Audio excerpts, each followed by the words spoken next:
amigos, ¿cómo están? Aquí de vuelta para poder hacer nuestra recopilación de Hebreos capítulo 7. Pero antes de empezar nuestra lectura o nuestra recopilación necesitamos de la oración. Así que si gustan acompañarme, por favor, cerremos los ojitos.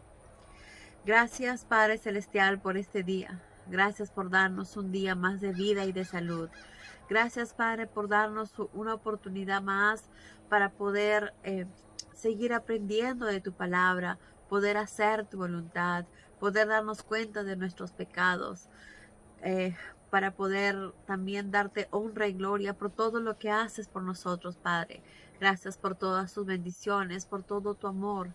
Y guíanos, Padre, por favor, para poder hacer siempre tu voluntad. Ayúdanos también con el entendimiento de tu palabra, porque deseamos hacer las nuestras, para que cada vez que tengamos que tomar alguna decisión o alguna acción en nuestra vida diaria, lo hagamos siempre basados de acuerdo a tus enseñanzas. Líbranos de todo mal, y te pedimos todo esto en el nombre de Cristo Jesús, tu Hijo amado. Amén. Muy bien, amigos. Entonces aquí Pablo nos habla acerca de los sacerdotes, nos habla acerca de Melquisedec y nos habla acerca de Jesús. ¿Por qué Pablo en el comienzo nos habla acerca de los sacerdotes y nos dice, ¿verdad?, que los sacerdotes son nombrados por Dios y no como antiguamente. Aquí en el capítulo número 5, Pablo nos dice: el sumo sacerdote judío es un hombre como otro cualquiera, a quien le ha sido encomendada la tarea de representar a los demás ante el trono de Dios. Es él el que presenta a Dios las ofrendas y la sangre de animales ofrecidos en expiación por el pecado del pueblo y del suyo propio. Porque nos habla de ellos y luego nos habla acerca del sumo sacerdote de Melquisedec y nos habla de Jesús? ¿Por qué nos dice que solamente Dios es el que elige al sumo sacerdote? Porque en este tiempo que estaban viviendo los hebreos cristianos que estaban que sabían que Jesús los había liberado del pecado, que eran cristianos que creían en Jesús, pues se sentían un poco tristes porque sentían que no tenían nada y que los otros, los fariseos, los sacerdotes, lo tenían todo, porque ellos tenían su templo, tenían los sacrificios de animales, y ellos no tenían nada, ¿verdad? Ellos tenían un sacerdote, tenían a Abraham. Entonces, lo que quiso hacer aquí Pablo es explicarles que ellos no necesitaban un templo para agradar a Dios, que el templo somos nosotros mismos, que ellos no necesitaban un sacerdote que era basado en que ellos mismos tomaban las decisiones de quién iba a ser el siguiente sacerdote, sino que el sacerdote que nosotros los cristianos tenemos es alguien mucho más allá, no es un simple humano, es Cristo Jesús, es nuestro sumo sacerdote. Entonces lo que quería hacerles entender a ellos, que no necesitamos eso para poder hacer la voluntad del Padre. Querían decirles que ellos también tenían cosas muy importantes. Uno, que es lo que Jesús hizo por nosotros, que no necesitamos el templo que estamos nosotros, que no necesitamos un sumo sacerdote porque ya tenemos a Jesucristo. No necesitamos matar más animales porque Jesús ya lo hizo por todos nosotros. Jesús ya murió para limpiarnos a todos de todo pecado. Entonces ya no era necesario hacer nada de eso, y que los cristianos también tenían cosas muy importantes en qué enfocarse y en qué trabajar diariamente, que era buscando que los demás se acerquen a Dios, diciéndoles acerca de las verdades que Jesús había muerto por todos nosotros. Entonces, por eso es que Pablo especifica y nos habla acerca de los sacerdotes y que ya no va más. Vamos a empezar con la lectura número 7. Nos habla Pablo acerca de Melquisedec. Como ya les había comentado, Melquisedec era rey de la ciudad de Salem, ¿verdad? Y sacerdote del Dios Altísimo. Y como ya también les había dicho, de Melquisedec no se tiene ningún registro de quiénes hayan sido sus padres, ni de cuándo nació, ni de cuándo murió, ¿verdad? No hay ningún registro acerca de Melquisedec. Pero también se dice de él que su nombre quiere decir justicia. Por lo tanto, él es rey de justicia. Además de esto, es rey de paz. ¿Por qué dicen que es rey de paz? Porque él era rey de la ciudad de Salem. Y Salem significa paz, ¿verdad? Entonces, ¿quién era realmente Melquisedec?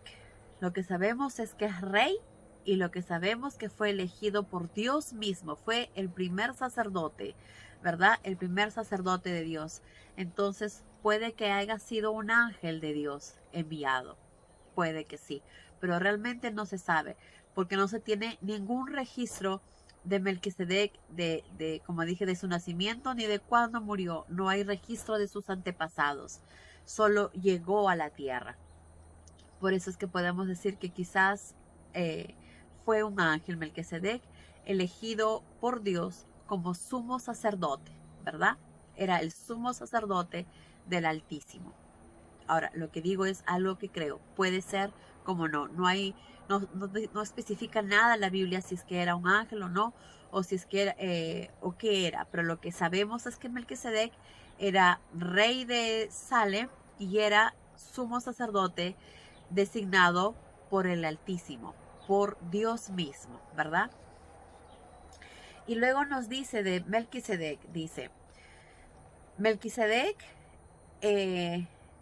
cuando Abraham había llegado, ¿verdad? Después de haber derrotado, Melquisedec le dio el encuentro y lo bendijo. Entonces dice, aún Abraham, nuestro muy venerable patriarca, entregó a Melquisedec una 10ª parte del botín tomado de los reyes vencidos. Esto no habría tenido nada de particular si Melquisedec hubiera sido un sacerdote, porque estaba estipulado que se le debería dar el 10% a los sacerdotes de lo que uno ganaba, de lo que uno obtenía. Pero en este caso Melquisedec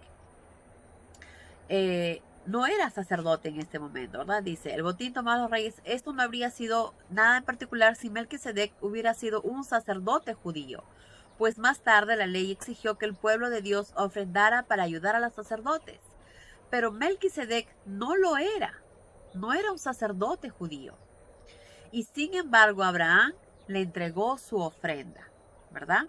Le entregó su ofrenda. Entonces, ahí vemos que era un hombre muy especial, ¿verdad? Melquisedec no solamente era rey, sino era sacerdote del Dios Altísimo. Y quizás esto sabía Abraham y por eso le quiso dar la 10ª parte de sus ganancias. Luego Melquisedec bendijo a Abraham y como sabemos, el que bendice siempre es mayor que la persona que lo recibe. Entonces sabemos que Melquisedec era mayor que el mismo Abraham. Luego dice, los sacerdotes, aunque reciben diezmo, son mortales, ¿verdad? Porque son seres humanos comunes y corrientes como nosotros. Sin embargo, se dice que Melquisedec aún vive. ¿Qué quiere decir eso?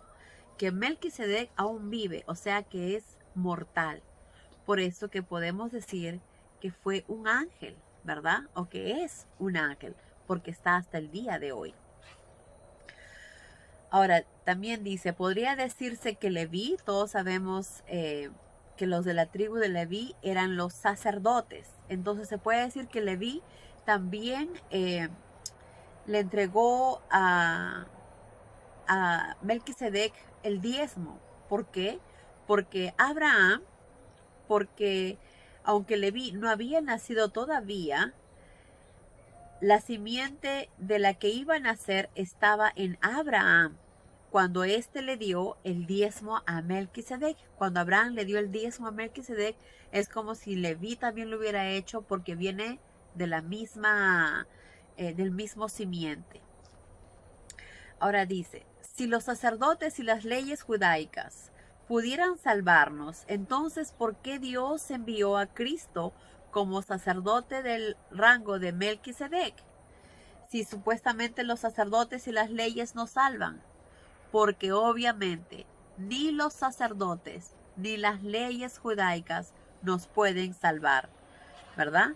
Por eso mismo es que Dios envió a Cristo como sacerdote del rango de Melquisedec en vez de enviar a otro del rango de Aarón. Porque como sabemos, Jehová decidió que Aarón iba a ser el sumo sacerdote también. Jehová lo escogió, él mismo escogió. Entonces, ¿por qué ya no siguió sucediendo? Porque Dios vio que esto no estaba ayudando realmente a las personas, ¿verdad? Y tuvo que cambiar todo esto.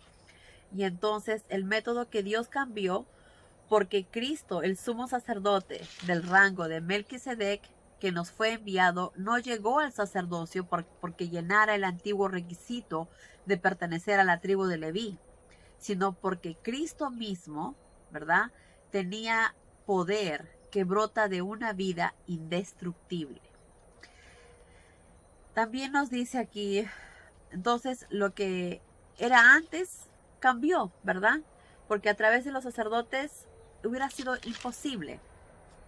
Dice, el sistema de sucesión sacerdotal antiguo, basado en el abolengo de los individuos, quedó abolido porque no dio buen resultado. Por esto Dios lo cambió, porque antes la gente que tenía dinero y que podía acceder al sacerdocio, solo de ellos el que seguía el papá o el hijo eran los que seguían el sacerdocio. Pero entonces Dios vio que esto realmente no estaba funcionando, porque como eran seres imperfectos, no estaban ayudando realmente a las personas en la manera que él deseaba. Entonces, ese sistema de sucesión sacerdotal antiguo, basado en el abolengo de los individuos, quedó abolido. Ya no va más, ya no iba más, porque no dio buen resultado. Era débil e ineficaz para la salvación de la gente, porque la gente no podía ser salvada de esa manera, ya que jamás hizo a nadie acepto ante Dios. En cambio, ahora tenemos una esperanza extraordinaria, superior, porque Cristo nos hace aceptos ante Dios y esto nos permite acercarnos al Altísimo solo a través de Cristo. Gracias a Cristo que murió por nosotros, que nos libra del pecado, tenemos la oportunidad de acercarnos a Dios, ¿verdad? Porque ya estamos limpios de todo pecado. Y no solamente esto, sino que Cristo nos guía y nos ayuda, nos protege, ¿verdad? Con sus palabras. Y también es nuestro sumo sacerdote quien intercede por nosotros ante nuestro Padre. Dios juró que Cristo sería siempre sacerdote, cosa que nunca hizo respecto a los demás sacerdotes, que como sabemos, una vez que mueren, ya su sacerdocio ya no va más, ya no existe más. Pero en el caso de Jesús, como en el de Melquisedec, quedan para siempre, son eternos, ¿verdad? Solo dice, gracias a este juramento, porque Dios juró que Cristo sería siempre sacerdote.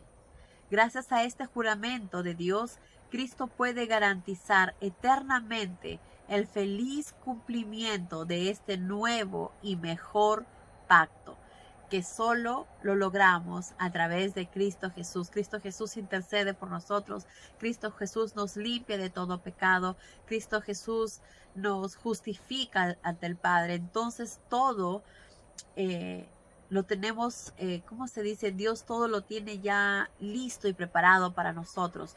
Solo nos falta aceptar y creer realmente en Cristo Jesús. Creer realmente todo lo que Él hizo por nosotros, ¿verdad? Todo lo que Él hizo y todo lo que Él hace también ahora, porque Él está siempre, cada vez que nosotros oramos y decimos en el nombre tuyo, Jesús, para que se hagan las cosas en el nombre de Jesús, le pedimos a nuestro Padre. Entonces, no necesitamos, como dice aquí, de más sacerdotes, porque el sumo sacerdote que tenemos, que es para siempre, es Cristo Jesús. Y gracias a este juramento de Dios, Cristo puede garantizar eternamente el feliz cumplimiento de este nuevo y mejor pacto. Él es, por lo tanto, exactamente el tipo de sumo sacerdote que necesitábamos, santo, inocente, puro, sin mancha de pecado, perfecto, ¿verdad?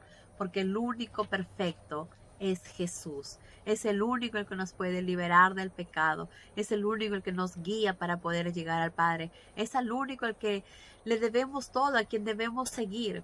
Entonces, con esto, Pablo les dice a los cristianos y nos dice a nosotros que no necesitamos absolutamente de nada, que Dios lo tiene todo ya dispuesto, que tenemos a Jesús que murió por nuestros pecados, que es también nuestro sumo sacerdote, que es también nuestro hermano, que es nuestra guía, que es nuestra luz, que es nuestra verdad, que es el único camino, es Cristo Jesús, para poder llegar al Padre. Entonces solo basta tener fe, solo basta en creer en Jesús y hacer las cosas como Jesús nos pide, basadas en el amor, en la sencillez, en el respeto, en la honradez, en amar a nuestro prójimo como a nosotros mismos y no olvidarnos jamás que antes que hagamos algo, tenemos que hacer las cosas basadas en lo que Dios nos enseña, poniendo siempre a nuestro Padre primero antes que nada, ¿verdad?